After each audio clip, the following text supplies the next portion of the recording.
श्रीगुरुभ्यो नमः हरिः ओम। आपदामपहर्तारं दातारं सर्वसंपदां लोकाभिरामं श्रीरामं भूयो भूयो नमाम्यहं। ಸಮಸ್ತ ಸದ್ಭಕ್ತರಿಗೂ ಹೃತ್ಪೂರ್ವಕವಾದ ವಂದನೆಗಳು. ಲೋಕ ಕಲ್ಯಾಣಾರ್ಥವಾಗಿ ಸುಮಾರು 6 ತಿಂಗಳಿನಿಂದ ನಿರಂತರ ವಿಷ್ಣು ಸಹಸ್ರನಾಮದ ಪಾರಾಯಣ ಜೊತೆಗೆ ರಾಮತಾರಕ ಮಂತ್ರದ ಜಪ, ಅದರ ಜೊತೆಗೇ ರಾಷ್ಟ್ರಸೂಕ್ತ ಮತ್ತು ನರನಾರಾಯಣ ಮಂತ್ರಗಳ ಚಿಂತನೆಯನ್ನು ಕೂಡ ನಿರಂತರ ನಡೆಸ್ತಾ ಬರ್ತಾ ಇತ್ತು. ಅದರ ಸಮರ್ಪಣೆಯ ಕಾರ್ಯವನ್ನು ಇದೇ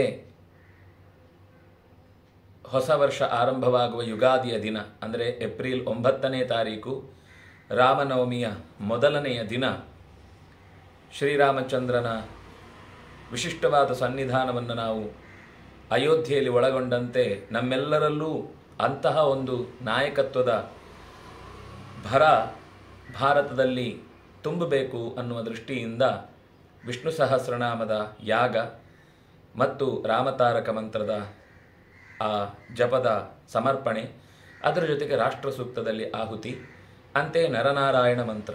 ಈ ನರನಾರಾಯಣ ಮಂತ್ರ ಅನ್ನೋದು ಭಾಗವತದಲ್ಲಿ 5ನೇ ಸ್ಕಂಧದಲ್ಲಿ ಭಾರತ ವರ್ಷದಲ್ಲಿ ನಾರದರು ನರನಾರಾಯಣಿ ಭಗವಂತನ ರೂಪವನ್ನು ವಿಶಿಷ್ಟವಾಗಿ ಭಾರತದ ರಕ್ಷಣೆಗಾಗಿ ಜಪಿಸಬೇಕಾದ ಮಂತ್ರ ಅಂತ ತಿಳಿಸಿರುವ ಭಾಗ.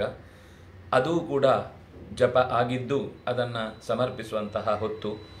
ಜೊತೆಗೆ ವಿಶೇಷವಾಗಿ ಶ್ರೀರಾಮಚಂದ್ರನ ಬಾಲರೂಪವನ್ನು ಪ್ರತಿಷ್ಠಾಪನೆ ಮಾಡಿದ ಶ್ರೀ ವಿಶ್ವಪ್ರಸನ್ನ ತೀರ್ಥ ಶ್ರೀಪಾದರ ಚರಣ ಕಮಲಗಳಿಗೆ ಅಭಿಮಾನದ ವಂದನೆಯನ್ನು ಸಲ್ಲಿಸುವ ಗುರುವಂದನಾ ಕಾರ್ಯಕ್ರಮ, ಶ್ರೀ ವಿಶ್ವೇಶತೀರ್ಥರ ಆಡುಂಬಲವಾಗಿದ್ದ ಮತ್ತು ನಮ್ಮೆಲ್ಲರನ್ನೂ ಒಂದು ರೀತಿ ಸಮಾಜಕ್ಕೆ ವಿದ್ಯಾವಂತರನ್ನಾಗಿ ಕೊಡಮಾಡುವುದಕ್ಕೆ ಸ್ಥಾಪಿಸಿದ ವಿದ್ಯಾಪೀಠದಲ್ಲಿ ಈ ಕಾರ್ಯಕ್ರಮ ನೆರವೇರಲಿಕ್ಕಿದೆ.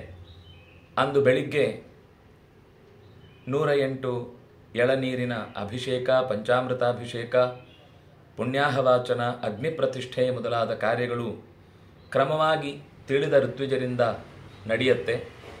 ಭಕ್ತರಾಗಿ ನಾವೆಲ್ಲರೂ ಕೂಡ 9 ಗಂಟೆಗೆ ಸರಿಯಾಗಿ ವಿಷ್ಣು ಸಹಸ್ರನಾಮದ ಘೋಷವನ್ನು ದೇಶಾದ್ಯಂತ ಆ ಸಾತ್ವಿಕ ಕಳೆ ಅನ್ನೋದು ಮೊಳಗುವುದಕ್ಕಾಗಿ ಪಾರಾಯಣದ ರೂಪದಲ್ಲಿ ಭಗವಂತನಿಗೆ ಅರ್ಚನೆಯನ್ನು, ಪ್ರಾರ್ಥನೆಯನ್ನು ಸಲ್ಲಿಸುವಂತಹ ಜವಾಬ್ದಾರಿ ನಾವು ಕೈಗೊಂಡಿದ್ದೇವೆ. ಅದನ್ನು ನಡೆಸಬೇಕು ಅಂತ ಅಂದುಕೊಂಡಿದ್ದೇವೆ. ಆ ಕಾರ್ಯಕ್ಕಾಗಿ ತಾವೆಲ್ಲರೂ ಕೂಡ ನಮ್ಮ ಜೊತೆಗಾಗಬೇಕು. ಸಾವಿರಾರು ಕಂಠಗಳು ಒಟ್ಟಿಗೆ ಆ ಭಗವಂತನ ಪ್ರೀತಿಗಾಗಿ ನಮ್ಮ ಸಮರ್ಪಣೆಯನ್ನು ಮಾಡುವ ರೀತಿಯ ಆ ಕಾರ್ಯಕ್ರಮ ಗುರುಗಳ ಆಶೀರ್ವಾದದೊಂದಿಗೆ ನಡಿಲಿಕ್ಕಿದೆ. ವಿಷ್ಣು ಸಹಸ್ರನಾಮದ ಯಾಗ, ಉಳಿದಂತೆ ಹಿಂದೆ ತಿಳಿಸಿದೆ ಎಲ್ಲ ಮಂತ್ರಗಳ ಆಹುತಿಗಳನ್ನು ಕೂಡ ಕೊಟ್ಟು ಮಂಡಲದಲ್ಲಿ ವಿಶಿಷ್ಟವಾಗಿ ಅರ್ಚನೆ ಮೊದಲಾದ ಪಾರಾಯಣ ಮೊದಲಾದವುಗಳು ನಡೆಯುತ್ತವೆ.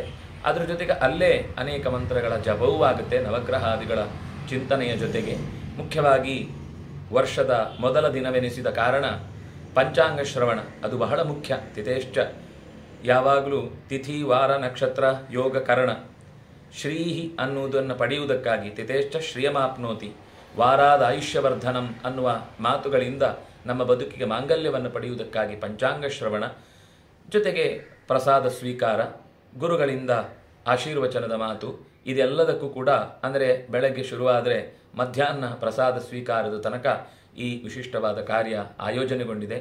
ಅದಕ್ಕೆ ಭಾರತೀಯರಾದ ನಾವೆಲ್ಲರೂ ಕೂಡ ಸೇರಬೇಕು.